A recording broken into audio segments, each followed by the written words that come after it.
하나님의 율법의 근본 정신은 존중에 있음을 우리가 압니다. 출애굽기 20장에서 시작되는 10계명의 말씀, 그리고 하나님께서 이스라엘 백성들에게 가르치는 이 율법의 말씀들을 묵상하는 가운데 이 존중이라는 단어를 떠올리게 되었습니다. 10계명 1계명에서 4계명까지는 하나님과의 관계에서의 율법이며, 또 여러분 잘 아시지만 5계명부터 10계명까지는 사람과 사람 관계에서의 그 율법을 하나님께서 주셨습니다. 근데 이 모든 율법 가운데 공통적으로 우리가 볼 수 있는 정신은 바로 존중에 있는 것입니다. 하나님과의 관계 안에서의 율법의 근본은 경외라고 할 수가 있겠습니다. 잠언에서도 말씀하였듯이 모든 지식의 근본은 경외에 있습니다. 근데 이 경외한다는 것은 즉 하나님을 존귀히 여기고 하나님을 존중한다라는 뜻을 또 가지고 있습니다. 다른 사람들과의 관계 역시도 이 5계명인 내 부모를 공경하라, 그리고 마지막 10계명인 내 이웃의 것을 탐내지 말라라는 이 모든 계명의 근본 바탕에는 바로 이 존중이 있는 것을 알 수가 있습니다. 즉 다른 사람을 존중하고 또 귀히 여기는 것이 이 율법의 또 기본 정신인 것입니다.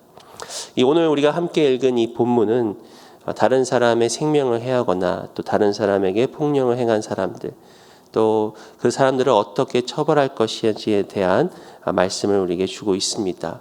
오늘 본문 말씀을 통해서 우리가 무엇을 존중해야 되며 또 어떻게 하나님의 율법을 적용해야 되는지 그 교훈들을 몇 가지 나누기 원합니다. 첫 번째로 하나님은 다른 사람의 생명을 귀하게 여기고 존중하기를 원하십니다. 우리 인간에게 있어서 가장 고귀한 생명을 서로 존중하는 것이 바로 하나님의 뜻입니다. 하나님께서는 오늘 말씀을 통해서 다른 사람의 생명을 빼앗는 자들, 즉 고의적으로 다른 사람을 죽인 자들에 대해서는 반드시 죽이라고 말씀을 하고 계십니다.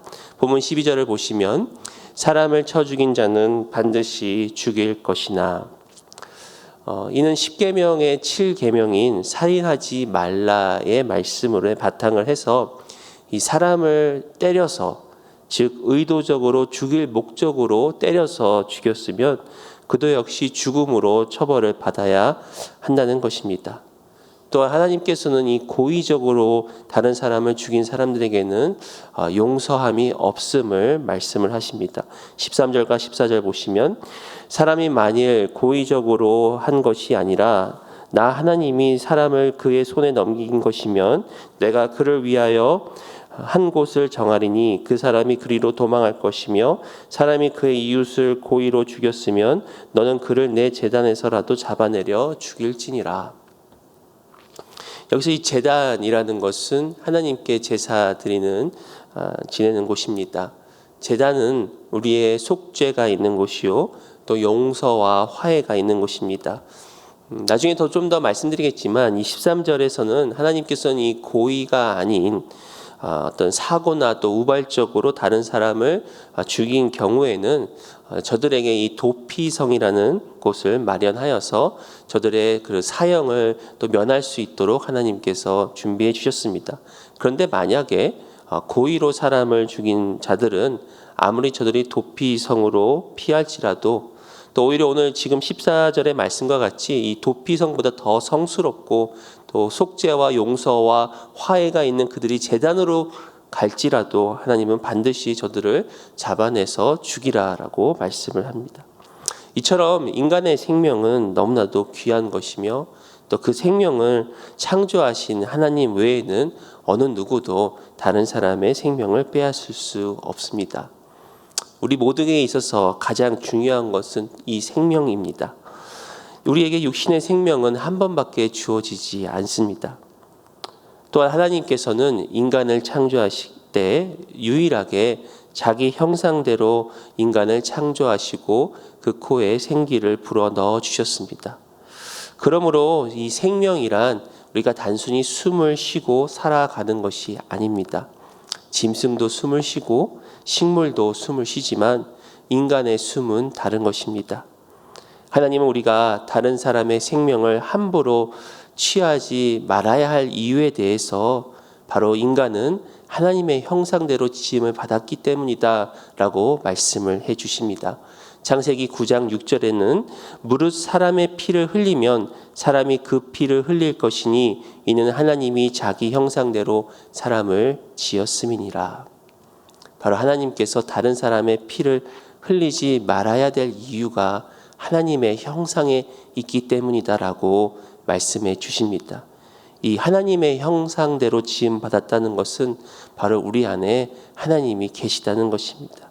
그러므로 사람을 죽인다는 것은 그 사람뿐만이 아니라 그 사람 안에 있는 하나님의 형상을 파괴하는 것이라고 할 수가 있겠습니다. 이 시장에서 사울이 바울이 되기 전에 교회를 핍박하러 다녔습니다. 그는 성도들을 붙잡았습니다. 그가 성도들을 붙잡으려고 가는 길 가운데 예수님께서 사울에게 나타나 말씀하십니다. 사도행전 9장 4절에 보시면 사울아 사울아 내가 어찌하여 나를 박해하느냐. 비록 이 사울이 교회의 성도들을 결박하고 죽이러 다닐 때 예수님께서는 그것이 곧 나를 박해한다, 나에게 행하는 것이다 라고 말씀을 하고 계십니다. 이처럼 우리가 특별히 예수 그리스도를 믿는 자들 안에는 또 성령님이 계시고 또 예수님이 계시고 또 모든 인간 안에는 하나님의 형상이 있기 때문에 우리 안에 있는 이 생명 또 다른 사람에 있는 생명을 존중하고 귀히 여기는 것이 또한 우리에게 필요합니다. 이 하나님의 형상대로 지음 받았다는 것은 또한 하나님과의 영원한 관계를 맺게 되었다라고 할 수 있겠습니다. 즉 우리는 하나님의 자녀로서 하나님과 영원한 또 친밀한 관계 안에 들어갑니다. 그런데 만약 다른 사람의 생명을 빼앗는다면 하나님과의 이러한 관계를 또한 파괴하는 것이라고 할 수가 있겠습니다. 즉 다른 사람의 생명을 빼앗는 것은 그 안에 계신 하나님의 형상과 또 하나님과의 관계를 파괴하는 것, 이것이 또한 살인입니다. 우리가 다 안타까운 것은 요즘 사회는 갈수록 이러한 생명을 좀 소홀히 하고 경시하는 것 같습니다. 들려오는 사건들, 사고들을 보면은 너무나 인간의 존엄성, 또 생명의 존엄성을 무시하고 또 이렇게 너무나 쉽게 사람들을 죽이는 끔찍한 사건들을 우리가 많이 접하게 됩니다. 특히 힘없는 어린아이들이나 여성들과 같이 이러한 사회적으로 약한 사람들의 생명을 해야 하는 사건들을 들을 때마다 참 마음이 아프다라는 생각이 듭니다. 오늘 본문 22절에도 나와 있지만 이 낙태도 마찬가지입니다. 이 여성의 안에 있는 이 태아도 너무나 쉽게 낙태를 하는 그런 일들을 우리는 겪고 있습니다. 그러므로 우리가 함께 또 중보하고 기도해야 될 것은 바로 우리 사회가 또 우리 문화가 이 생명을 존중하는 것을 또 회복해야 함을 믿습니다. 생명은 바로 하나님께서 우리에게 주시고 또 하나님의 형상으로 지어진 우리 인간들이기 때문에 우리가 생명을 귀히 여기고 또 생명을 존중하는 그러한 또 문화가 이 땅 가운데 함께 있기를 소원합니다. 두 번째로 우리가 알 수 있는 교훈은 하나님은 모든 사람의 인격을 존중하기를 원하십니다. 사람의 지위 고하를 막론하고 모두가 서로를 존중하는 것이 하나님의 뜻입니다. 오늘 본문에서 하나님은 다른 사람의 생명을 해하는 것뿐만이 아니라 부모를 치는 것, 또 부모를 욕하는 것도 이 사형에 해당되는 죄라고 말씀을 하고 계십니다. 15절에 보시면 자기 아버지나 어머니를 치는 자는 반드시 죽일지니라. 또한 17절을 보시면 자기의 아버지나 어머니를 저주하는 자는 반드시 죽일지니라. 십계명 중에 이 다른 사람들과의 관계 안에서의 율법의 첫 계명인 5계명은 내 부모를 공경하라. 그리하면 내 하나님 여호와가 내게 준 땅에서 내 생명이 길리라라고 말씀을 하고 계십니다. 이 말씀의 연장선에서 우리가 부모를 공경할 때 하나님께서는 그들에게 주시는 축복뿐만 아니라 부모님에게 심한 폭력을 행하거나 저주하는 자들은 사형을 내리시겠다라고 하나님께서 말씀을 하고 계십니다. 이 인간관계에 있어서 우리를 낳아준 부모님에 대하여 하나님은 공경하고 존중하라고 말씀하십니다. 하나님께서는 하나님께서 정하신 이 가정 안에서 이 부모님들에게 하나님의 영적 권위를 주셔서 자녀들을 양육하고 또한 훈육하도록 하셨습니다. 이러한 영적인 질서 안에서 부모를 존중하는 것, 또 순종하는 것은 바로 하나님을 존중하고 또 하나님께 순종하는 것임을 다시 한번 깨닫게 됩니다. 그러나 부모를 저주하는 것은 하나님께서 세워주신 영적 권위를 무시하고 또한 파괴하는 것뿐만 아니라 또 하나님께서 붙여주신 그 인격을 무시하고 파괴하는 것이라고 할 수 있겠습니다. 예수님께서는 부모뿐만 아니라 내 형제들을 저주하는 자에게도 동일하게 형벌을 내릴 것이다 라고 말씀을 하십니다. 마태복음 5장 21절 22절에 옛 사람에게 말한 바 살인하지 말라, 누구든지 살인하면 심판을 받게 되리라 하였다는 것을 너희가 들었으나 나는 너희에게 이르노니 형제에게 노하는 자마다 심판을 받게 되고 형제를 대하여 라가라 하는 자는 공회에 잡혀가게 되고 미련한 놈이라 하는 자는 지옥불에 들어가게 되리라. 이처럼 우리가 겉으로 저지르는 살인뿐만 아니라 또 형제에 대해서 라가다, 또 미련한 자다라고 이야기하는 것 또한 형벌에 처할 것이다라고 예수님께서 말씀을 하십니다. 여기서 라가, 또 미련한 자는 그 당시에 쓰였던 욕설 가운데 아주 심한 욕설이라고 합니다. 우리가 다른 사람을 욕할 때 그 이면에는 그 사람의 가치를 깎아내리려는 그런 마음이 있습니다. 즉 우리가 다른 사람을 저주하고 욕하는 것은 그들의 인격을 무시하고 깎아내리고 더 나아가서 그 인격의 가치를 우리가 깎아내리는 그러한 것으로 할 수가 있겠습니다.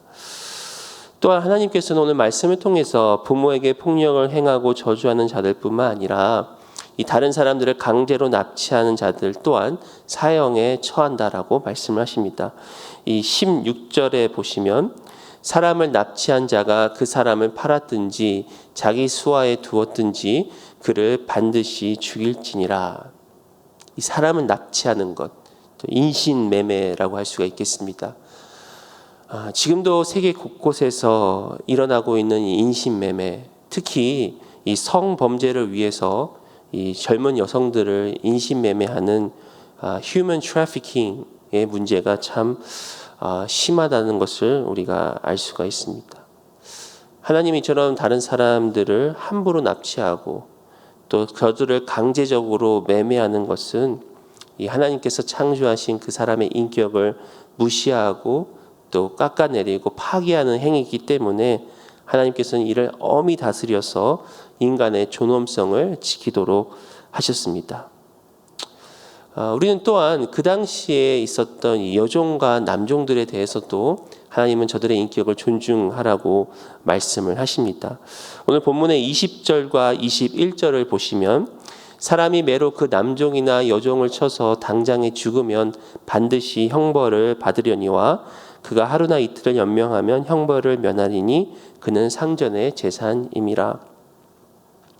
이 21절 마지막에도 나와 있지만 그 당시에 비록 남종과 여종은 상전의 재산이었지만 저들에게도 동등하게 인격을 존중하라고 하나님께서는 말씀을 하십니다. 이 무리하게 종들을 쳐서 죽으면 그에 맞는 형벌을 받고 또 몸의 부위를 상하게 하면 저들을 놓아줌으로써 배상하라라고 또한 말씀을 하시는데요. 특별히 오늘 이 본문의 마지막 26절과 27절에 보시면 이렇게 말씀하십니다. 사람이 그 남종의 한 눈이나 여종의 한 눈을 쳐서 상하게 하면 그 눈에 대한 보상으로 그를 놓아줄 것이며 또한 그 남종의 이나 여종의 이를 쳐서 빠뜨리면 그 이에 대한 보상으로 그를 놓아줄지니라. 그러니까 저들을 쳐서 눈을 상하게 하면 그에 대한 보상으로 놓아주고 또 이 이를 상하게 해도 그에 대한 보상으로 놓아주라고 말씀하십니다. 어떻게 보면 이게 우리 이빨, 이 이가 그렇게 몸에 중요한 부위 같지는 않은데 어떻게 우리가 이렇게 소홀히 여길 수 있는 건데 하나님께서는 그 작은 이 하나라도 만약에 빠진다면 저들에게 보상을 하고 저들을 놓아주라고 말씀하시면서 이 작은 것까지도 배려하시는 우리 하나님을 우리가 만날 수가 있습니다. 비록 종들이 사회적으로 지위가 낮고 또한 저들은 주인의 재산으로 여겼을지라도 저들 역시도 하나님의 형상으로 지음을 받고 하나님의 사랑하는 하나님의 자녀들입니다. 그렇기 때문에 하나님께서는 모든 인간이 그들의 지위 고하를 막론하고 저들의 인격을 존중하라고 또 말씀을 하십니다. 특별히 사회적으로 약한 자들을 더욱더 존중하라고 말씀을 하십니다. 저는 우리 교회에 와서 참 감사한 것 중에 하나가 이러한 존중의 문화를 갖고 있는 교회에 대해서 참 감사한 마음을 갖고 있습니다. 교회에 온 첫날부터 우리 성도님들과 대화를 하고 또 교제를 하는 가운데 참 교회를 사랑하고 또 우리 목사님을 존중하고 또 서로를 존중하는 그러한 분들을 통해서 많은 또 위로와 또 힘을 얻었습니다. 특별히 우리 강 목사님께서 늘 말씀하시지만 저와 같은 이 젊은 목회자들 또 우리 2세 자녀들 또한 이렇게 존중하시고 또 항상 높임말을 써주시는 또 목사님을 뵐 때마다 참 마음에 감사한 마음이 있습니다. 특별히 우리 2세 자녀들을 향하여 늘 겸손한 마음으로 또 저들에게 배우고자 하는 마음으로 또 저들을 이렇게 존중하는 그 언어들, 이렇게 보통 영어로 이렇게 부탁할 때 can you라고 얘기를 할 수 있겠지만 이렇게 could you 또 would you라고 조금 더 높여서 이렇게 상대방에게 물어보는 그런 것들이 참 중요합니다. 참 재미있게 제 셋째 딸이 이제 영어를 이제 곧 잘합니다. 학교를 다니다 보니까 영어를 잘하는데 이 학교에서 가르쳐준 단어가 이 could you라는 단어였던 것 같습니다. 그래서 우리 셋째 딸은 항상 저희들에게 부탁을 할 때 could you라고 그래요. 네. 뭐 이렇게 could you give me something 뭐 이렇게 얘기하듯이 다른 아이들은 그렇게 안 하는데 그렇게 존댓 높임말을 쓰는 것이 참 대견하면서도 이렇게 어렸을 때부터 이렇게 존중하며 그런 언어를 표현하는 게 참 중요하다는 그런 생각이 듭니다. 이처럼 하나님께서는 우리 모든 인간을 귀히 여기고 특별히 그들의 인격을 나이와 상관없이 지위의 고하를 상관없이 존중하는 것을 또 오늘 말씀을 통해서 우리가 배울 수가 있습니다. 또 세 번째로 우리가 배울 수 있는 교훈은 하나님의 율법은 행위의 결과뿐 아니라 마음의 동기를 살피는 것을 알 수가 있습니다. 즉 하나님의 법 안에는 이 공의와 또 유연성이 담겨 균형을 이루는 것을 우리가 보게 됩니다. 오늘 본문에 나오는 여러 율법들 안에는 그 율법 안에 있는 원칙과 또 그 상황에 대해서 동일하게 고려하면서 그 안에서 균형을 이루는 것을 알 수가 있습니다. 특별히 이 행위의 결과보다는 그것에 대한 동기를 반드시 살피라고 하나님께서 말씀을 하십니다. 우리 앞에 살펴봤던 이 본문 12절부터 다시 보시면 사람을 쳐 죽인 자는 반드시 죽일 것이나 만일 사람이 고의적으로 한 것이 아니라 나 하나님이 사람을 그의 손에 넘긴 것이면 내가 그를 위하여 한 곳을 정하리니 그 사람이 그리로 도망할 것이며. 아까도 설명드렸지만 이 고의적으로 하지 않았을 때 어떤 우발적으로 또 우발적인 사건으로 사람의 생명을 해쳤다면 그 가해자는 또 그의 생명을 또 건질 또 이 도피성이라는 제도를 만드셔서 하나님께서 실제로 이 가나안 땅에 6개의 도피성을 만드십니다. 그리고 그 위치를 골고루 이렇게 퍼지게 해서 어느 곳에 있든지 누구든지 도피성으로 달려갈 수 있도록 하나님께서 만드셨습니다. 즉 이들은 악의가 없이 실수나 부주의로 사람을 죽게 하면 이 도피성에 가서 그들의 생명을 보존할 수 있었다는 것입니다. 근데 여기서 재미있는 것은 이 13절에 이 사람이 고의적으로 죽인 것이 아니라 나 하나님이 그 사람을 그의 손이 넘긴 것이면이라는 그 말씀을 하십니다.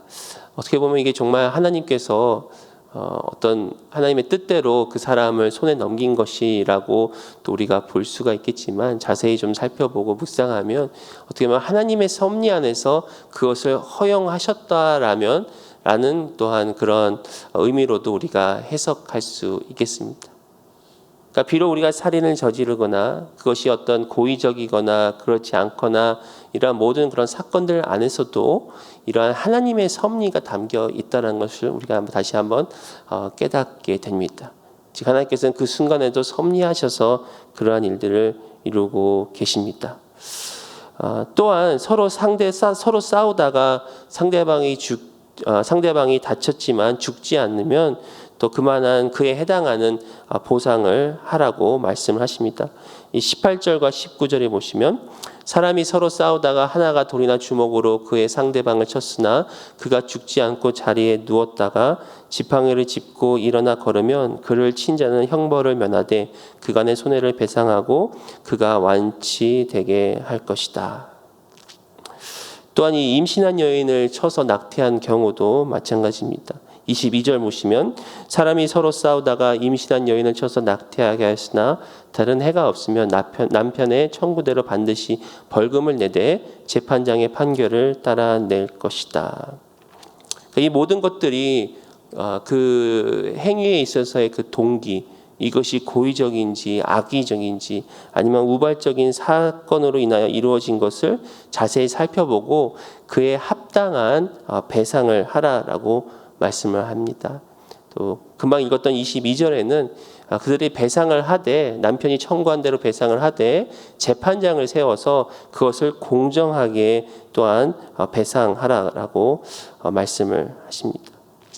여기서 우리가 한 가지 깨닫는 것은 하나님께서는 우리의 마음의 중심을 보시고 또 여러 가지 상황 가운데 그 동기를 살펴서 적절하게 그것을 집행하는 또 배상하는 그런 유연성을 갖는 것을 우리가 배우게 됩니다. 또한 우리 인간의 연약함이라는 것은 우리가 비록 고의적으로 살인을 저지르지 않았지만 싸우다 보면 서로 다투다 보면 아까 읽었던 18절에 보시면은 서로 싸우다가라는 그런 표현이 있습니다.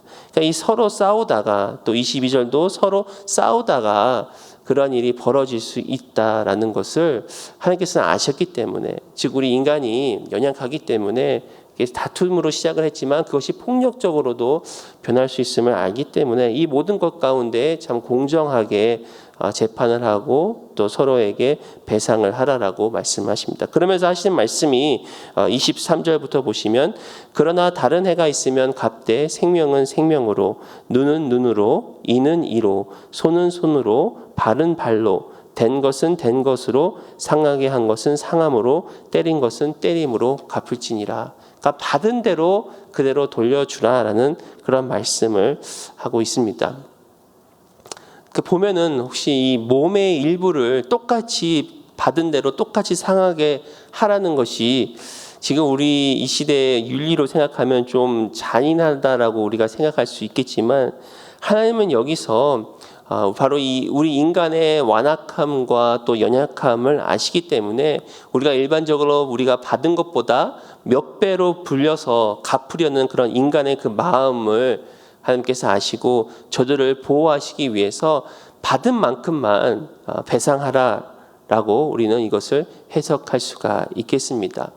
또한 이 몸의 일부를 행하는 것, 특별히 이 생명은 생명으로 갚는다라는 그 의미는 우리가 다른 사람의 생명을 해하거나 또 다른 사람의 몸을 상하게 했을 때 이것을 그냥 무조건 어떤 물질로만 배상을 하게 되면 하나님께서 귀히 여기시는 생명과 또 인격을 우리가 또 무시하는 것이 될 수 있기 때문에 결국은 이러한 말씀을 통해서 하나님께서는 인간들에게 경각심을 갖게 하고 그래서 범죄의 예방적인 또 차원으로 이러한 말씀들을 우리에게 주시는 것을 알 수가 있습니다. 결국 중요한 것은 하나님께서 주신 이 생명을 존중하고 또 서로의 인격을 존중해 나갈 때 우리는 하나님의 말씀을 지켜 나갈 수 있는 것입니다. 말씀을 마치면서 우리는 다시 한번 예수님께서 이러한 말씀을 어떻게 우리에게 또한 말씀하고 계시는지 살펴보기 원합니다. 예수님께서는 산상수훈에서 이 살인에 대해서 특별히 눈은 눈으로, 이는 이로라는 이 말씀을 다음과 같이 또한 우리에게 말씀해 주십니다. 마태복음 5장 38절과 39절에 또 눈은 눈으로, 이는 이로 갚으라 하였다는 것을 너희가 들었으나 나는 너희에게 이르노니 악한 자를 대적하지 말라. 누구든지 내 오른편 뺨을 치거든 왼편도 돌려대라 라고 말씀을 하십니다. 우리 인간은 받으면, 당하면 더 불려가지고 몇 배로 갚아주는 것이 우리 인간의 원래 본성인데, 예수님께서는 오히려 저들이 오른편 뺨을 치면 왼편도 주라고 그렇게 말씀을 하십니다. 그리고 그 말씀은 예수님께서 바로 십자가에서 그 말씀을 이루어 주셨습니다. 우리의 생명을 존중하셔서, 또 우리 모든 사람의 인격을 존중하셔서 예수님께서는 십자가에서 자신의 생명을 희생하면서 우리를 구원해 주시고 우리에게 영원한 생명을 주셨습니다. 그렇기 때문에 우리가 예수 그리스도의 십자가를 의지하며 오늘 하루도 예수 그리스도의 생명을 우리 가운데 품고 또 성령님을 의지하면서 우리가 다른 사람의 생명을 귀히 여기고 특별히 모든 사람들의 인격을 우리가 존중하며 또 오늘 말씀처럼 우리가 어떤 상황 가운데서 그 상황 가운데 공정하게 판단하고 또 유연하게 대처할 수 있는 그런 지혜들을 얻을 줄 믿습니다. 더 나아가서 오늘 말씀과 같이 우리가 이 사회를 또 이 문화를 위해서 기도할 때 너무나 생명을 경시 여기는 그러한 사회의 풍조들, 또 이 특별히 여성 안에 있는 태아들을 너무나 쉽게 낙태하는 그런 풍조들을 통해서 우리가 함께 마음 아파하며 또 저들을 위해서 또 이 땅을 위해서 또 우리가 눈물 흘리며 하나님께 중보 기도하는 또 그런 오늘 하루가 되었으면 좋겠습니다. 오늘 하루도 말씀으로 승리하시고 주님과 함께 동행하시기를 예수 그리스도의 이름으로 축원드립니다. 기도하시겠습니다. 하나님, 주님의 은혜와 사랑에 감사를 드립니다. 특별히 예수 그리스도께서 십자가에 달려 죽으심으로 친히 우리의 생명을 귀히 여기시고 또 우리 모든 사람의 인격을 존중하시는 또 하나님을 다시 한번 만나게 해 주심에 감사를 드립니다. 오늘 말씀을 통해서 다시 한번 사람의 생명과 또 모든 사람의 인격을 존중히 여기는 우리 자신들이 되기 원합니다. 특별히 이 땅 가운데 막연하고 있는 생명을 경시하고 또 생명을 함부로 해하는 특별히 이 어린아이들, 여성들, 또 태아들 이러한 것들을 하나님께서 아시고 마음 아파하시오니 우리도 함께 주님 앞에 기도하며 중보하기를 원합니다.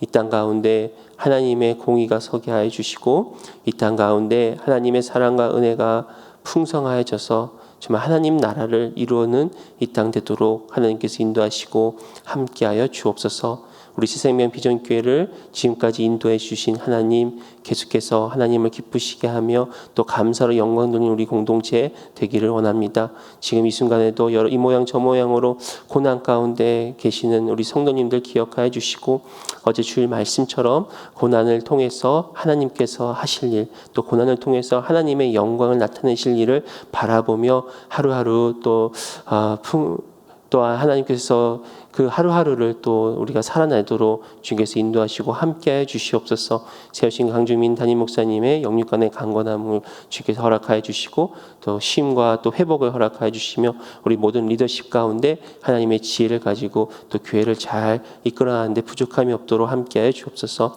선교사님을 위해서 기도할 때 미무크 선교 사역 섬기시는 우리 전성걸 조은아 선교사님을 위해서 기도합니다. 사역 팀원들에게 하나님께서 지혜와 전문성과 선교적 열정을 날마다 부어주시고 또 조은아 선교사님의 맡겨진 신학교 사역을 잘 감당하게 해주시며 또 우리 선교사님의 가정과 또 하시는 일들 가운데 하나님의 선한 인도하심을 주여 함께하여 주시옵소서. 특별히 세계의 우리 많은 선교사님들 정말 코로나 상황 가운데 참 어렵게 하루하루를 살아가고 계십니다. 특별히 코로나 바이러스로부터 안전을 지켜주시며 또 하나님 사역 가운데 열매를 맺게 해주시고 또 인도나 또 브라질이나 또 세계 곳곳에 아직도 코로나가 너무 심한 많은 나라들, 많은 생명들이 또 하나님 죽어가고 있습니다. 아버지께서 불쌍히 여기시고 이 땅 가운데 코로나 바이러스가 또 하루속히 종식되어지며 또 이 땅 가운데 많은 아픈 사람들을 위로하시고 치료하시는 하나님의 역사가 있도록 주여 함께하여 주옵소서. 오늘 하루도 우리와 함께하시고 동행하신 주님께 감사드리오며 예수 그리스도의 이름으로 기도드리옵나이다. 아멘. 하늘에 계신 우리 아버지여, 이름이 거룩히 여김을 받으시오며 나라의 임하옵시며 뜻이 하늘에서 이루어진 것 같이 땅에서도 이루어지이다. 오늘날 우리에게 일용할 양식을 주옵시고 우리가 우리에게 죄 지은 자를 사하여 준 것 같이 우리의 죄를 사하여 주옵시고 우리를 시험에 들지 말게 하옵시고 다만 악에서 구하옵소서. 되게 나라와 권세와 영광이 아버지께 영원히 있사옵나이다. 아멘.